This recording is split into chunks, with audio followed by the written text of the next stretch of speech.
What's up, everybody? Anthony Rudolph here, and welcome back to Born to Create. So for those of you who don't know, Born to Create is a simple concept. If who or what you want to be doesn't exist, you go out there and you create it because you were born to create. Now today I have a very, very special friend of mine, a special brother, a special man, Mr. Tony Morfin. My man, how are you doing today? I'm doing fantastic, Anthony. Thank you for having me on, and I'm proud to be involved with this project. I think that it is definitely unique and gives people an opportunity to get their message out, and at the same time learn from Yes. other entrepreneurs and people that you have on. So thank you. Yes, you're welcome. The pleasure's all mine. So, guys, I've been intrigued by Tony for years. I mean, we met some years ago. I think it was at a networking event, Riverside, right, Tony? Yeah, That's exactly right. Yeah. he stood up and he was talking about his business, talking about what he was doing, talking about something that people just don't do anymore. And then coming to find out, our kids went to the exact same elementary school, and now fast 4 years later, my mother is teaching his son. So we are connected by more than just business. I feel that we are brothers. So let's hop right into it, man. I mean, let's jump into Tony Morfin, the man. I talked a little bit about where you came from, your background, and a little bit about some of the things that you've worked on up until this point. Oh, wow. I don't know if there's a quick way of going about it, but I'll give you a brief background on myself. And, listening to some of the other podcasts that you have, I think that I share a lot of similarities to some of the other guests that you've had. And that is, I struggled, as a young person. My parents are immigrants. So the first job I ever had was picking peaches in Northern California at the age of 5. Wow. So it gives you a different perspective and mindset. First bed I ever owned was when I was 11 years old. So, I mean, I'm getting right to it. It's when you have that type of mindset and you've had those types of experiences in your life, the other things that happen along the way just don't seem as big a hurdle as most people would probably struggle with. I just see it as, what is the worst case scenario if I take this risk or if I do this business venture? I'll learn, but I'm never going to get to a point where I'm picking peaches off of the freeway, with your entire family. And I come from a big family. I have 6 sisters and 2 brothers. Brace yourself. I mean, that's big. You got to run to the kitchen table when it was time for dinner. Right. But having that type of experience gives you a completely new perspective on what it means to try to work for somebody or try to have your own business. And so that is a background on my own personal life. But, I went to university, worked for a Fortune 500 company for a number of years.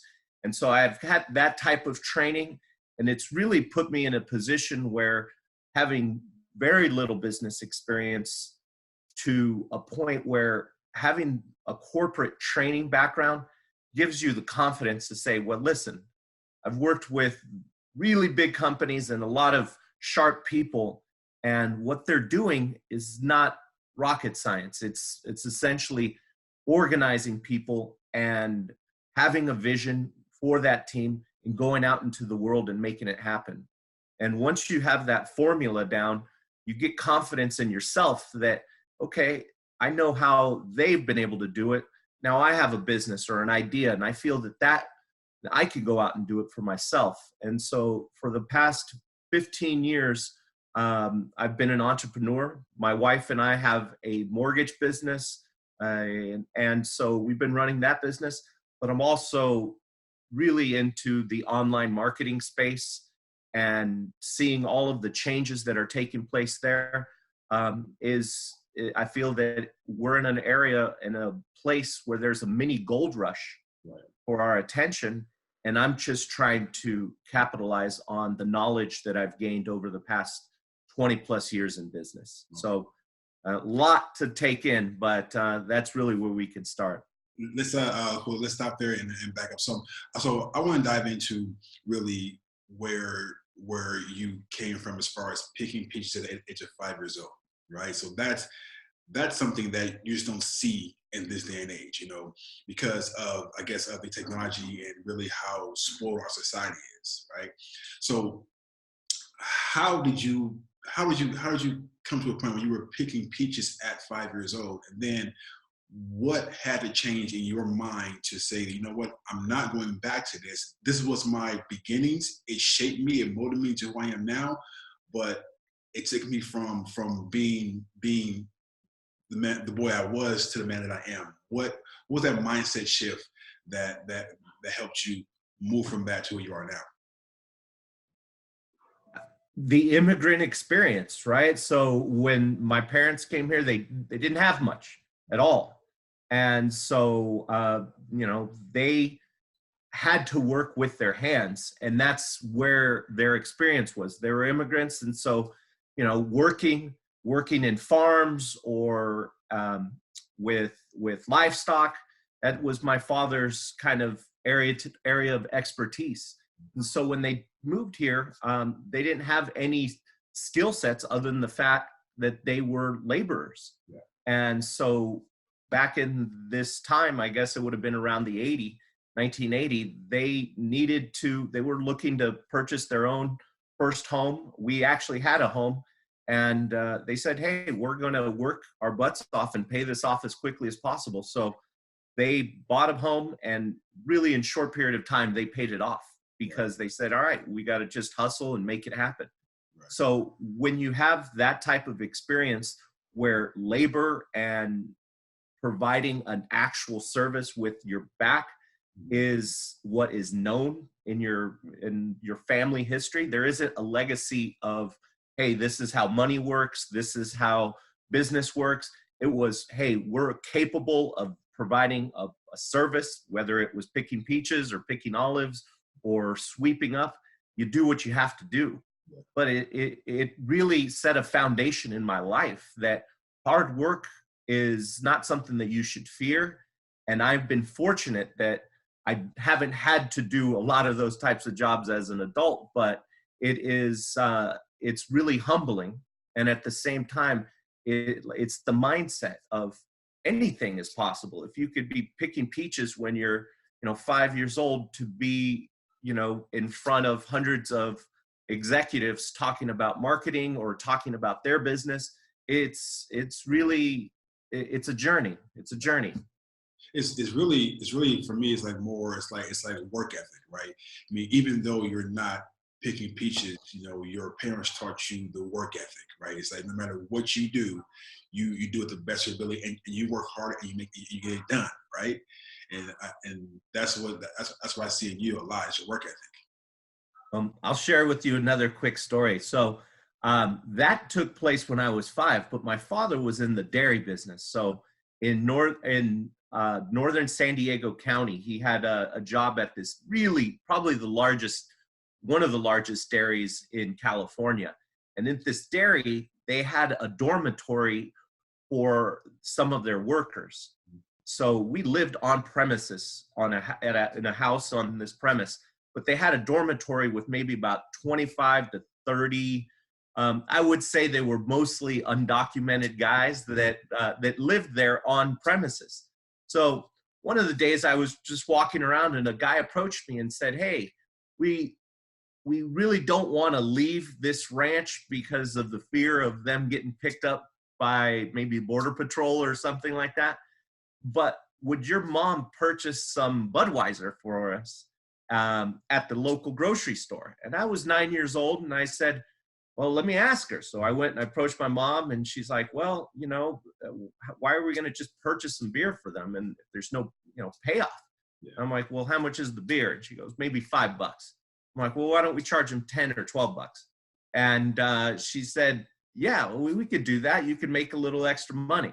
And so before I knew it, I was selling them Budweiser 12 packs, Marlboro Red cigarettes, and did that for about 3 or 4 months. Wow. And then I found another opportunity. They needed their checks cashed. Wow. So I started doing check cashing for them. So on a bi-weekly basis, I would ask my father to pull out a certain amount of money, and as a 9, 10-year-old, walk up to these guys, have them sign over their check, and then charge them a fee for doing that. You were And 9 years old when you were doing this? yeah, Wow. so So it was my first real hustle where I understood that doing that was, that would actually make more money than my teenage sister that had a job at Kentucky Fried Chicken. So I was 10 years old making more money than she was. right. So you're an entrepreneur at 19 years old. You're an entrepreneur making things happen. I love it. Most parents would not allow that for their kids. Right. But once again, when you have a mindset like, hey, if you ever go to Mexico, you could go into some of these smaller communities and people run little grocery or knick-knack type of convenience stores out of their bottom floor. So it's something similar, I guess. That's crazy. That's good to hear. I mean, the entrepreneur spirit was putting you when you were young, and you just I was watching it manifest. It's like super amazing. That's an amazing story. So so I can see how it took you from picking peaches at 5, buying Budweiser, buying marbles, cashing checks, and now you are in the mortgage industry. So talk to us about your family, your wife, and me, about your business. Well, one of your businesses, right? One of the businesses that actually help people achieve their dreams of homeownership. So talk to us about the business and your family a little bit. Well, I got into real estate myself, right? Maybe 6 months after I graduated from college, I bought one of my first properties. So I was always interested in real estate. And I was fortunate enough to buy, a couple properties early on. And before the bottom fell out of the real estate industry during the mid-90s, I moved to Austin, Texas, and I sold the properties that I had here in California and avoided that complete mess. And then in 2010, we moved back. So I always had an interest in real estate. And so my wife and I decided that we were going to get our real estate license. We had a friend that we had known that was in the mortgage business. And so we've been at it now for nearly a decade. And it is a relationship business. We recently had a customer that was like 5 people deep from the initial customer. So it was the father, and the father then told their neighbor, the neighbor then told their dentist, and so on and so forth until you get, but if you're doing a good job, and my wife, Lucia, handles most of the transaction, she is an excellent communicator. And I think that that's one of the biggest hurdles when you're in a service like mortgage. You have to be able to communicate very clearly because you're talking to people about their finances. You got to be able to educate them in a way that, it doesn't, you got to be able to educate them because everybody has a scenario where, their credit might not be the best, or maybe they've had some difficulties in the past. Whatever the situation, it's just about communicating with them what they need to do and the steps they need to take to be in a better place. Right. But when we see that happen and people realize their dreams from young couples or maybe, real estate investors, it's very gratifying. And so we're going to just keep at it. And so far it's been going fantastic. Love it. So how do you do it? Because most people in our society are not living their dreams that long, doing things that they want to do, right? 95% of people are still stuck in a regular 9 to 5, being robots and going to a job they hate, waking up to a job they hate, going to bed to a job they hate, waking up to a life they hate, right? But you've seen to really create your own lifestyle by doing what you want to do, right? So how'd you do it? I mean, where did the mindset come from? The same. I mean, I know you've worked before. I know that, but you went to school, got educated. You went to a Fortune 500 company. You did the 9 to 5 grind, right? But you said, you know what? This is not for me. My family deserves better. A lot of people think that and say that, but you made it happen. Now, what clicked in you to make you realize that, you know what, I don't want to do this. I want to achieve better. What made you do it and stick to it? Like, what was that mindset like? So I had my brother-in-law over here a couple of days ago for Christmas, or for New Year, Christmas Eve. And we had a real conversation about that because, you know, he works, you know, 5 o'clock in the morning, 6 o'clock to the evening. And there was a little bit of, how could I say it? Maybe because he had a couple of beers in him, he decided to let me know that he didn't think it was fair. You know, I was, you know, coaching my kids' baseball team, soccer teams, and that, you know, maybe I should put my efforts towards, you know, the 9 to 5 type of thing, even though we have a real successful business. But my wife and I, we work from home. Yeah.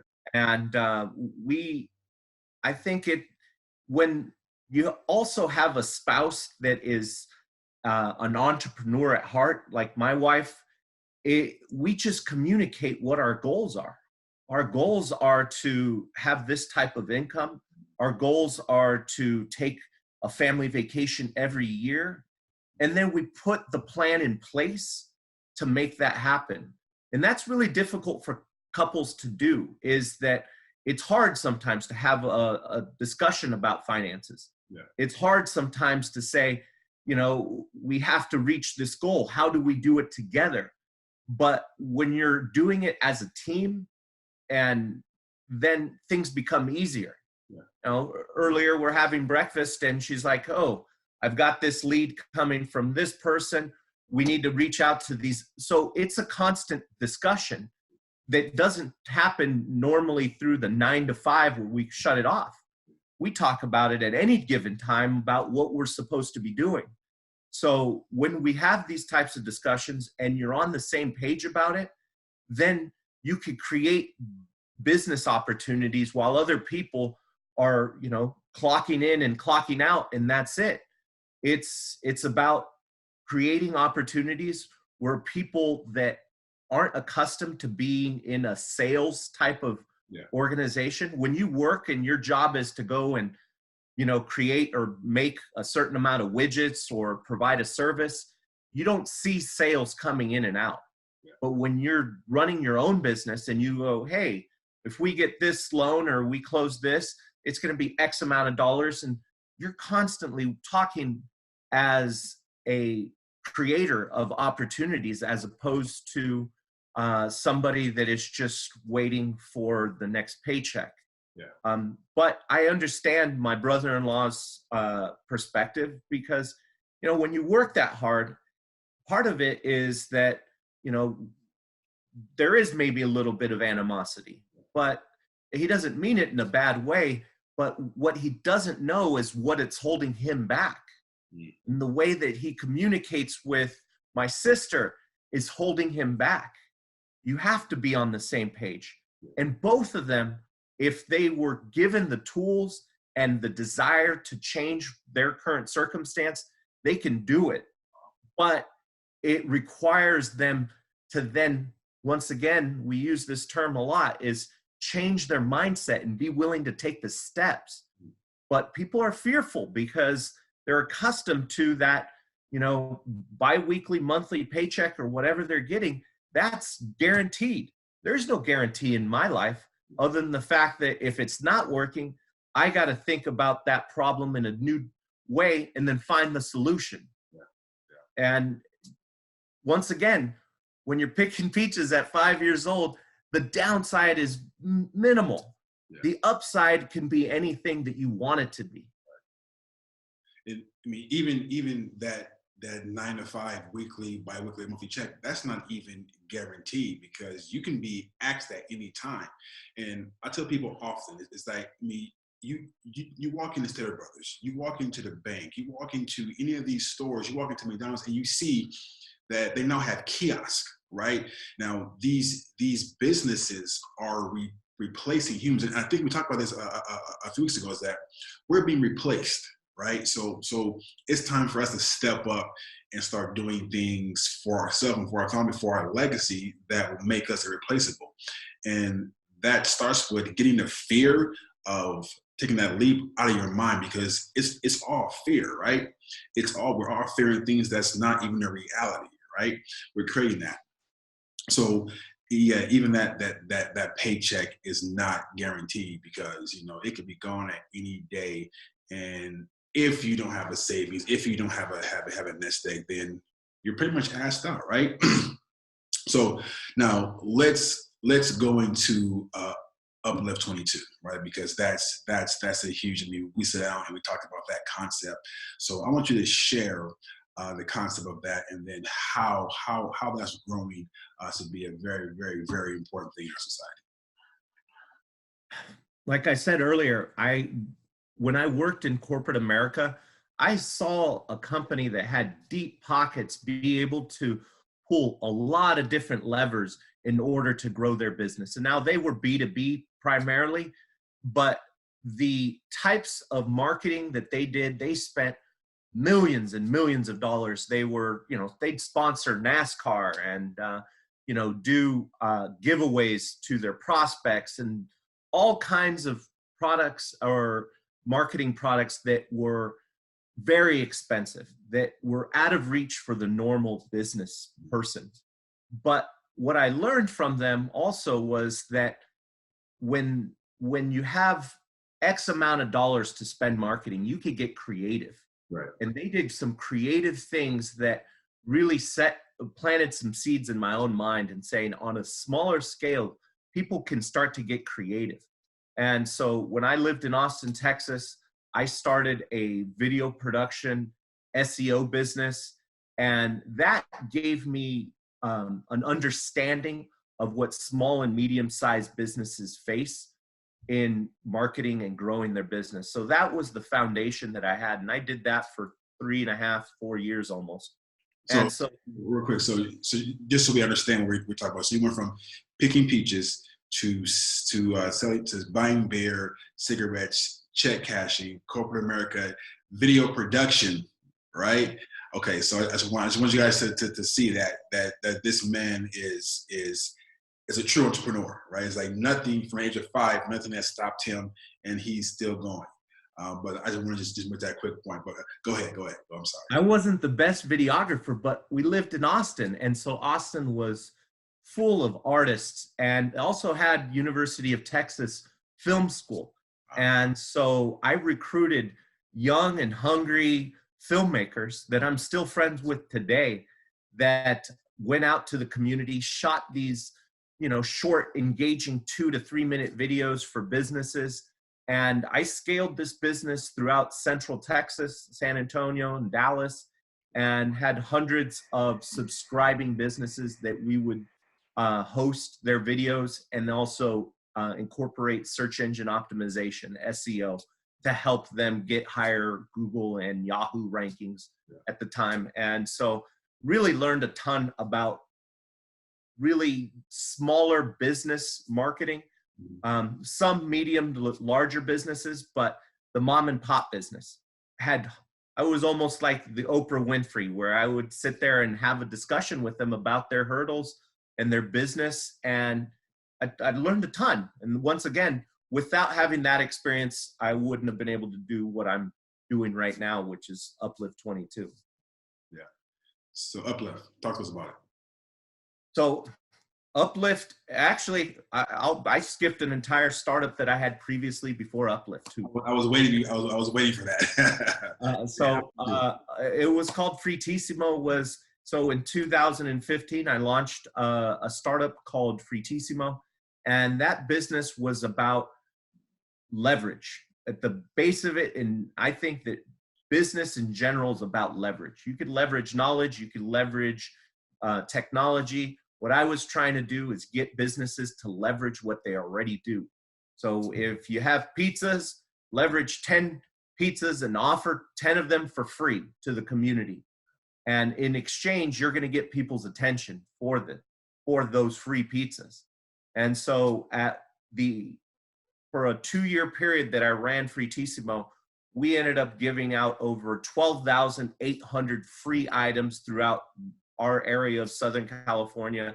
Everything from free pizzas to free mattresses, free dinners, free window tinting, free, you name it. There was hundreds of businesses got involved with this. But as business went on, there was obviously some hurdles, and that is the redemption rate, and there was issues. So you learn from that. Obviously, I raised some private capital from private investors, seed investment. It was Innovation of the Year for the city of Riverside, but we weren't able to scale it because something was hindering it. It just didn't have the right formula.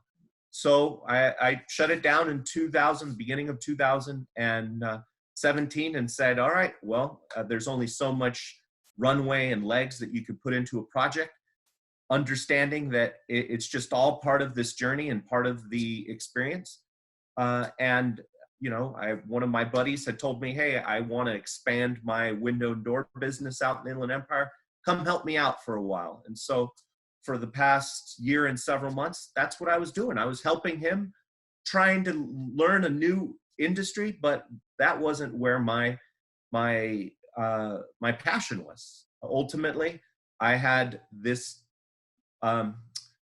understanding that the market does not have, that isn't being filled by the market.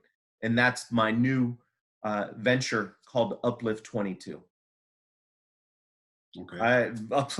Uplift 22 is not, it is so different than what is currently being done in the world of marketing. And what we're doing with Uplift 22 is we've created an online place where nonprofits, organizations, it could be the PTA, it could be mom trying to send her kid to the Little League World Series, can create a campaign and tell businesses, hey, we're willing to share your business's message with our community, but in exchange, we would like for you to sponsor our cause. Okay. And so that's what I tell businesses, is that most of your marketing is a distraction and interruption in people's lives. Yeah. We have to recognize, very little amount is going to actually filter its way through. Yeah. And what we're doing with Uplift is allowing businesses to sponsor causes that are actually impacting people's lives. Right. People care about their local elementary school. Right.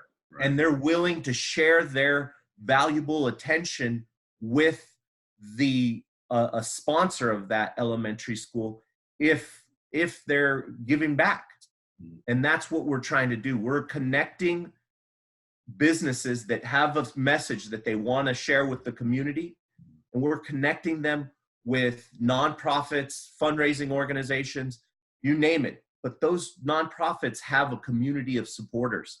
Right. And we're saying, hey, these supporters really care about this cause. Yeah. If you want to connect with them and have their supporters acknowledge your business, right, here's the opportunity, here's the conduit to make it happen. Right. And that's really what I tell people all the time is our attention is a real currency. It's the reason why LeBron James makes $89 million a year, or Kylie Jenner is a billionaire and on the cover of Forbes magazine, or why Facebook, generates $61 billion a year in revenue and is worth $700 billion. Yeah. It's because they've captured the most valuable currency of this digital age, which is our attention. Right. 20 years ago, there wasn't, there wasn't any service or attention business in the top 5 biggest companies. And today, that's the case. Yeah. I want you to really unpack that a little more, because I think that's a very, very, very, very vital and valuable piece of information, that attention is currency. And I don't think most business owners or even people understand that. And if you can unpack that some more for us, and just, why and how is attention so important, and what difference is between 2019, 2020 versus, 1980, right? I mean, maybe there is no difference, but why is attention so important now? That question is a great question, Anthony. And people have to understand that when you have people's attention, you have a power that didn't exist back in 1980. So we'll use the example like Kylie Jenner. She just sold a percentage of her makeup line called Kylie for $600 million. And that's just a percentage. She still, I think, is the majority stakeholder of this business. But because she has millions and millions of people that follow her on social media platforms like Instagram and Facebook and Snap, she can put any product in front of them. It doesn't have to be makeup. It can be a motorcycle. It could be anything. Instantly, she has created an ecosystem that allows her to leverage, once again, that word pops up, leverage her community of supporters that allows her to sell other people's products. Well, she got with the times and she created her own product and say, hey, if I'm going to create this much value and then I'm going to do it for myself. Yeah. And kudos to her. I don't always agree with the fact that, there's not a lot of talent there, but that's that. I'm not bashing her. She's doing her thing, and she's taking advantage of the tools that we all have to make it happen for herself. So that's really the key is attention. When I use the word currency, that sometimes confuses people, but it can be used in so many different ways. And that's really what I'm trying to do with Uplift 22 is I am trying to unlock the value of our attention. Because right now you can really use attention to get entertained or to get information. Those are the two things that's the key. What we're doing at Uplift 22 is saying, let's unlock the value of our attention so that we can use it to help, the kids down the street in the PTA, or maybe to help get a local karate dojo sponsored. And so let's start to use it really in new ways instead of just through entertainment or information, which has been historically the way of using our attention.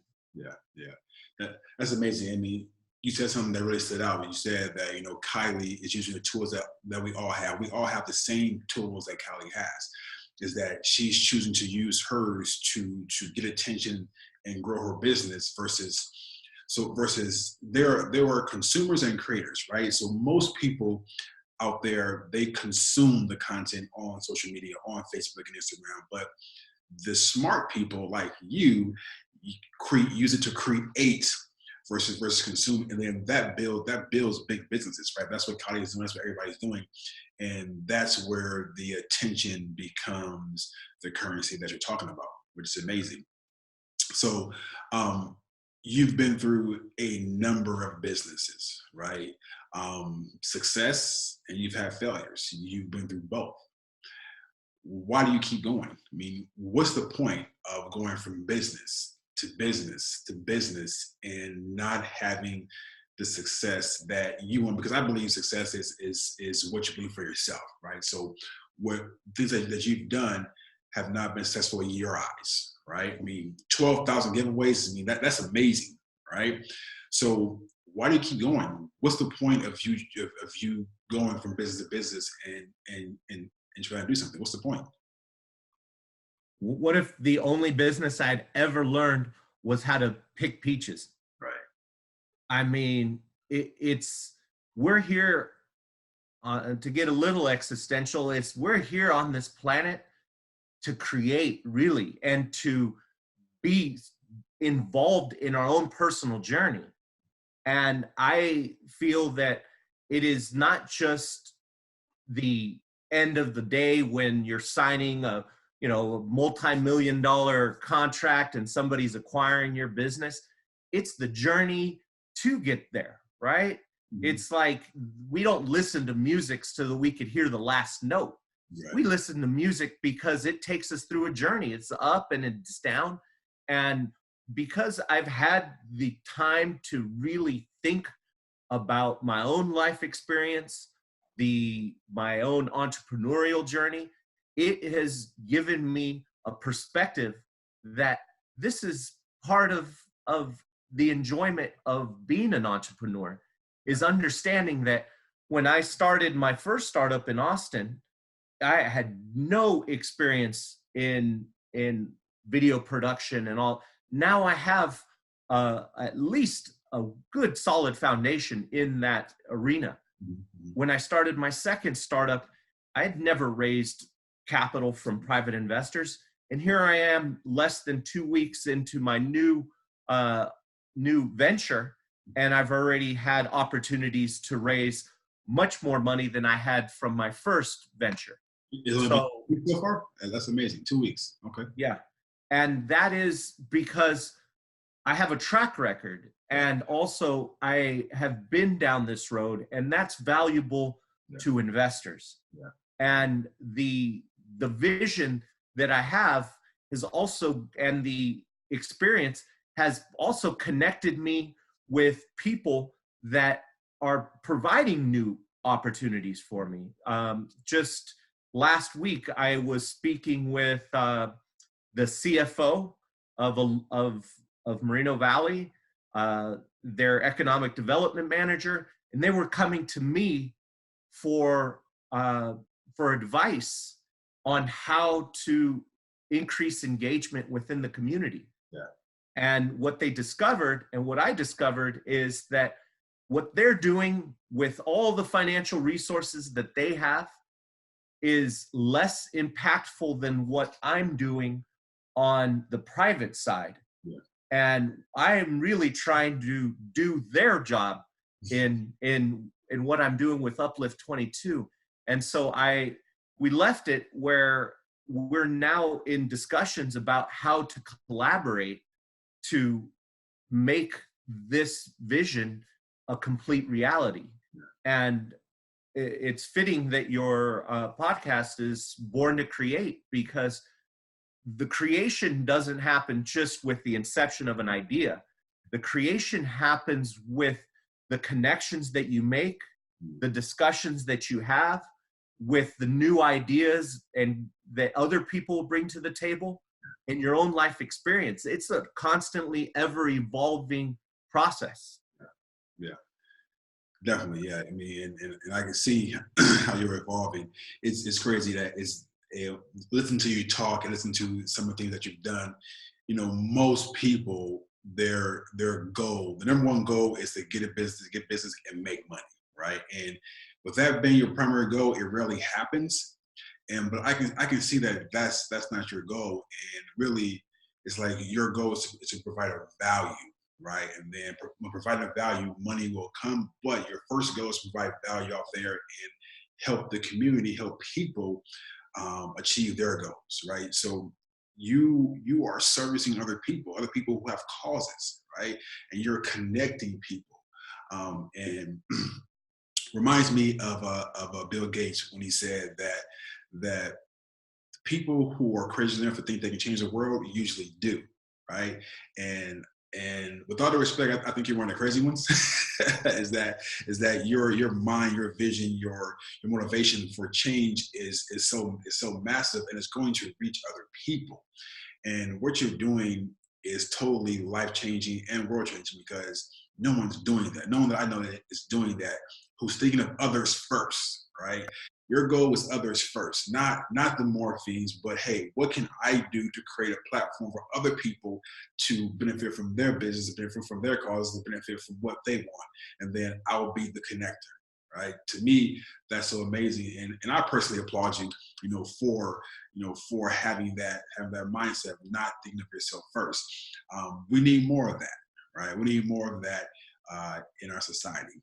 So I think that people are coming around to it. I think that there is a wave of understanding that just consuming and being a selfish type of person that's only thinking about your own gratification, it's empty. It's an empty feeling, in my opinion. And, when I didn't have much in my life, I always thought about, wouldn't it be great if I had this? Wouldn't it be great if I can get to this point? And I thought of the destination, and that drove me to a point where when I was in my 20s and I had more financial freedom than my parents who were already retiring, more traveling, it gave me a perspective again and a mindset that if this is all there is, then I think it's a very shallow way to experience your life. And the most gratification I've had is when I see other people just excelling, other people experiencing new things, other people showing gratitude to, that's just the way that I'm programmed, I guess. I guess I could decide that, hey, I just need to start putting more money in my pocket and, start looking towards it's just not something that I'm passionate about, and I pursue my passions. Yeah, it's, happiness over money. You gotta be happy before you can make money. So what, has also a question for you, but just went blank. So what is the biggest thing you've learned from that 5-year-old picking peaches to the man right today? What's the biggest thing that you've learned as far as business? You got to give value to get value. And value can come from any way. It could come simply through your effort. Sometimes even if you're going to come up short, if you give an effort, people respect that and acknowledge it. Yeah. Obviously, there's a balance, and what's valuable to somebody might not be valuable to somebody else. But value can come in so many different ways. Yeah. And you're providing value to me right now. This conversation is providing value. Yeah. Might provide value to somebody else down the line, and that might help you. So it's just, we're all interconnected in this journey. Yeah. And I just feel that whatever you have to offer the marketplace, mm-hmm. try to be as positive as you can while you're doing that. Give people an experience when they do business with you. And if you fail at something or something doesn't go right, it happens often. We're in business. We're dealing with technology. We're dealing with people. Yeah. Then own it. Own it. People accept that there's hurdles and hiccups that are going to come along the way. But if you own it and you take responsibility for whatever takes place, yeah. they're much more likely to be in your corner when things go well and be on your side into the future. Yeah, yeah. Man, you are a true creator, and you definitely bless us today. So there are two people watching right now, right? People, one is a person who is struggling, he or she wants to get out there, start their own business and leave that 9 to 5. The second one is someone who's in business. They may have some success in business, whether it be value or whether it be financial. Talk to both for me and really give us 3 power tips that can help us exceed or excel in our business and what we're doing. Just 3 quick tips, from the mind of the creator on business. First, I would say have a vision. Mm-hmm. What's that cliche that I might have heard this from you? It's the journey of 1,000 miles starts with a single step. You could drive from California to New York, if it was dark, but you got to go for every 60 feet is the next part. So when you have a vision and it's clear in your mind and you start taking the steps to get there every day, write something down at the beginning of the day and say, hey, I want to have these 2 or 3 things completed today. And you got to start holding yourself accountable to those things. Sometimes that's difficult to do, especially when you're an entrepreneur and you don't have to clock in. Go ahead and hold yourself accountable. So the first is have the vision. Second is hold yourself accountable. Right. You know, tell other people around you to start holding you accountable. If you need that, then start there, right? And the third final thing is that don't give up when the hurdle is too big to overcome. Look at that problem through different perspective, and start to look at it from this angle, look at it from that angle. And when you start looking at the big picture, your vision, and saying, oh, this is something that I wasn't expecting. How can you still bring value? Look at it from different ways. I think that that's been the key for me, is to not just throw up my arms and say, hey, you know, I gave it a shot, because that's just not the way that I roll. It's simply, that's a good problem. I haven't experienced that before. Maybe I don't have the answers. I could look to somebody else to help me find and identify those answers. I'm humble enough to know that I sometimes don't know. I don't know. And I got to get somebody else involved to help me. Right. And then I guess those would be the three things. Yeah. First is have the vision. Number two, make yourself accountable by either writing it down or doing something on a daily basis to make it happen. And third is, when you run into those hurdles, look at it from multiple different angles or get some help from somebody else. That's the way to, in my opinion, to achieve success, or at the very least, learn the most. And then with that learning comes more opportunities, comes a better appreciation for what you're doing. Right. Amen. Amen. So just so clear. So we got, I'll take some notes. Have a vision, be accountable, and really don't give up. Those are three steps, because we're going to have hurdles, right? It's going to happen. And one thing that I tell people constantly is that, you know, everyone sets out to hit a home run in business, right? You know, they have this first venture, this first awesome idea, and they want this massive wall of China in one day, right?